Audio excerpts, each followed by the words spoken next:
This is Tammy's Art Channel. Hi, this week I want to talk to you about more rock painting, but I actually want to give you some of pointers on what rocks and how you should prepare them before you paint, because I really haven't talked about that much. So here are different rocks that I've collected. You can find them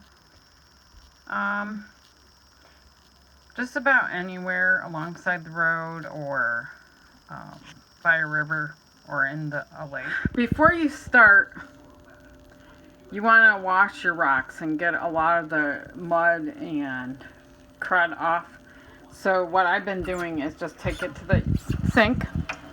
I use one of these scrubbies.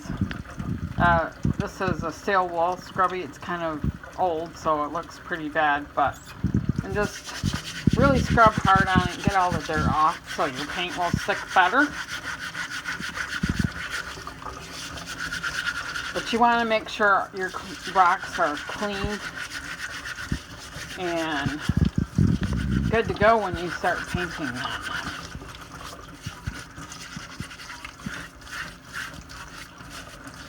Not sure what I'd paint on this, but it'll come to me sometime. Just gotta use your imaginations. Make sure you let the rock get good and dry. It really don't take that long. If you set it in the sun, it's a lot faster. So once you have some rocks and ideas of what you want to paint, and that's what I have my ideas for you to paint on, you will either paint on the rock, have the background of the rock, so it's actually like part of your artwork. The other day I found this rock on the road. I thought, well, that would be perfect to paint our little camper that we recently got, and we've enjoyed some camping trips in it, and we named it Blueberry Hill because it's blue and it's little and it had these blue mountains on the side. So that's the name we decided to give this little camper. As you can see, I have the sky and clouds there, and the mountains come right up, and I left the rock to leave it the rock texture. I like it that way. But we love our little camper, Blueberry Hill, and I thought, what a good idea. Paint it on a rock. And I actually used these Ink Lab markers that I purchased on Amazon. In the last video, I told you I really didn't like them, but for this project, I basically used these thicker markers, and I really like how it turned out. These fine point markers worked for the small details on this rock painting.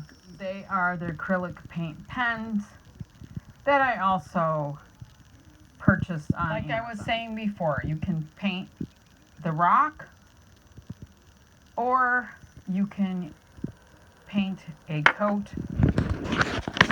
of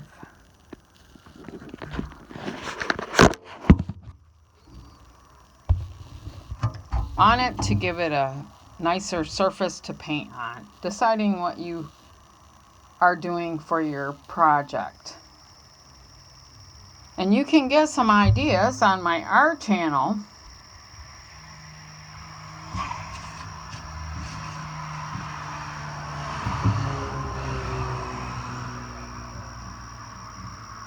On different things that you can paint.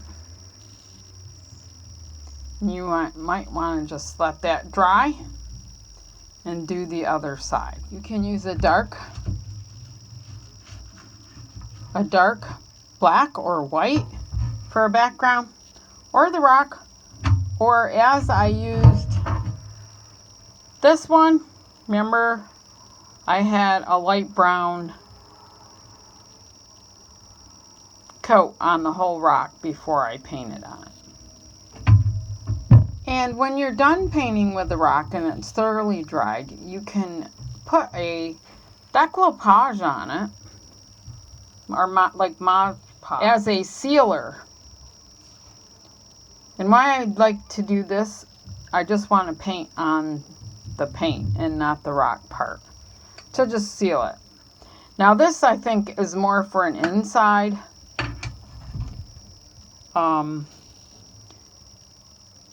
I would maybe leave this in an inside setting and use a different sealer for outside. So I'm just going to put a coat out, the first coat on, just on the painted part, and this will dry clear. Although these pens did say that they wouldn't fade in the sun, so it might be fine just to leave it without a seal, but I don't know, better be safe than sorry.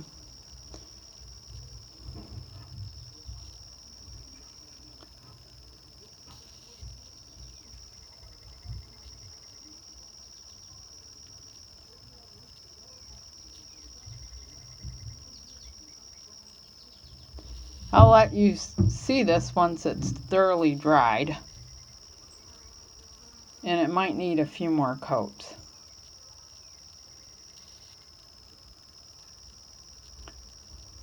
But that's one way that you can protect the paint on the rock.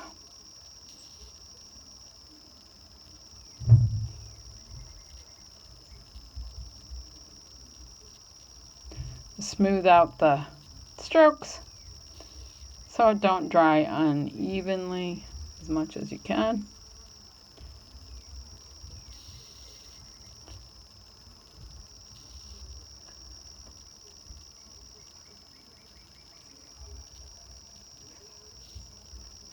The next sealer I have is Rust-Oleum Crystal Clear Enamel to protect the rock.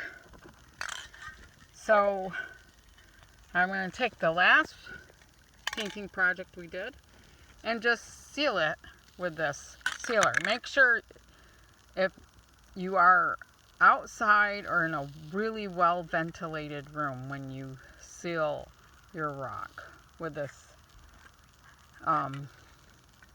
spray.